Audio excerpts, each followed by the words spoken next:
Breaking news తిరుపతిలో Mohan Babu university విద్యార్థిపై కొన్ని రోజుల క్రితం జరిగిన దాడి తాజాగా వెలుగులోకి వచ్చింది. జేమ్స్ అనే విద్యార్థిని కొందరు దుండగులు కిడ్నాప్ చేసి దాడి చేసినట్లు తెలుస్తుంది.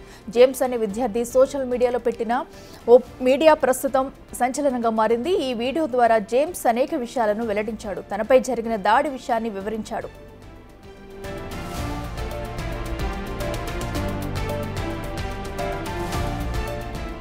తన జూనియర్ యశ్వంత్ను ఇటీవలే తాను మందలించానని జేమ్స్ తెలిపాడు. కులం పేరుతో దూషిస్తూ అవమానిస్తుంటే మందలించాల్సి వచ్చిందని జేమ్స్ వివరించాడు. ఈ నెల 13న తనను కిడ్నాప్ చేశారని జేమ్స్ వెల్లడించాడు.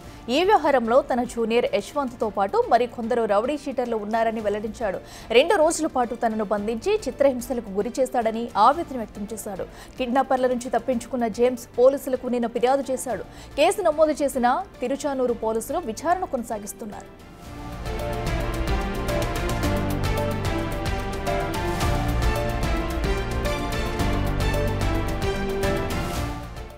విద్యానికేతన్ కాలేజ్ చదువుతున్నాను.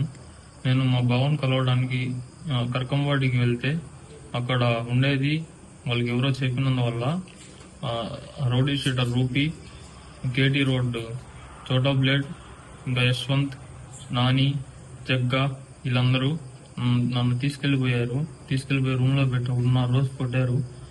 ఈ వంతన కత్తులు తీసుకునేటంతా పొడి చేసేస్తా నొప్పులు తీసుకొని కొట్టారు. నొప్పులు తీసుకొని కొట్టి నన్ను 1.5 రోజు పెట్టుకున్నారు సార్. తర్వాత పోలీస్ స్టేషన్కి వెళ్తే పోలీసు వాళ్ళు వీళ్ళని వదిలేసి వాళ్ళని వదిలేసి నీకు డబ్బులు ఇస్తాము అట్లంతా చెప్తున్నారు. 2 పేర్లు వదిలేయమని చెప్తున్నారు సార్.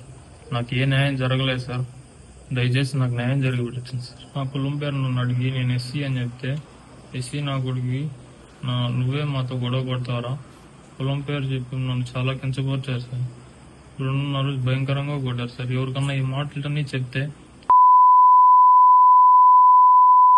అచ్చాతే తాగిపించారు సార్.